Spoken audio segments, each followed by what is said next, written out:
Assalamualaikum warahmatullahi wabarakatuh. Hello, my name is Ina Teningrum from 11th class Science 1. Here I will tell you guys the story of Pinocchio.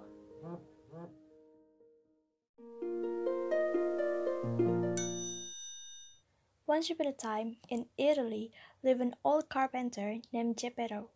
He was lonely, so he planned to craft a boy-shaped puppet and name it Pinocchio. "I wish you're a real boy," he said longingly.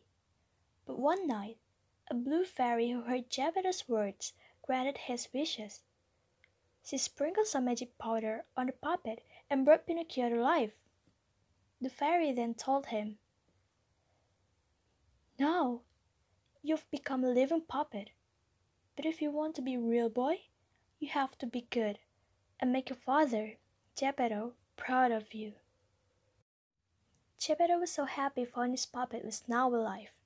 He loved Pinocchio with all of his heart. He bought some books and sent Pinocchio to school so that he would grow to be a clever boy. But Pinocchio was disobedient. He used to skip school and play with his friends all day. When Geppetto found out his naughtiness, he was so angry. "Did you miss school all the time?" he asked.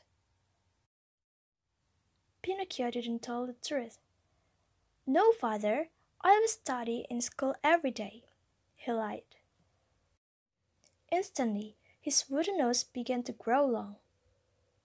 "Are you telling me a lie?" Geppetto asked with a puzzled frown. "No, father, I'm telling the truth," he replied, and his nose was getting longer. Every time Pinocchio told a lie, his nose was getting longer and longer.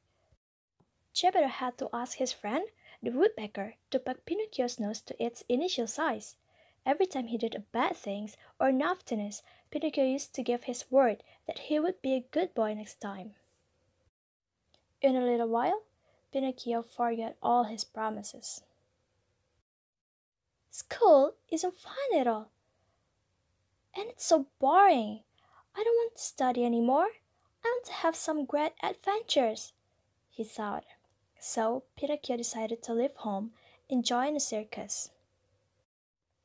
However, Pinocchio soon realized that life at circus wasn't fun at all. The poor Pinocchio must work all day, and since he had stopped going to school, his ears now had become two large donkey ears. Pinocchio regretted leaving home and missed his father terribly. Then one day, he heard terrible news that Geppetto had been looking for him, and now he had been swallowed up by a giant whale. Instantaneously, Pinocchio ran away from the circus and set off to rescue his father. Eventually, Pinocchio could find the giant whale. However, as soon as the whale saw him, it swallowed him up as well. Inside of its belly, Pinocchio saw his father. "Father! Father, it's me, Pinocchio!" he shouted. They were so happy to see each other.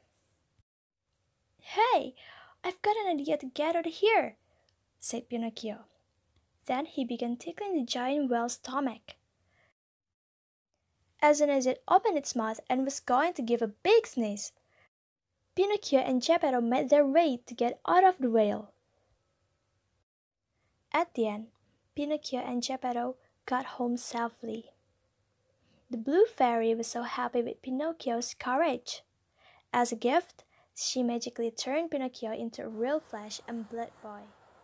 Since that day, Pinocchio always kept his promises and never missed school again. And they both lived happily ever after.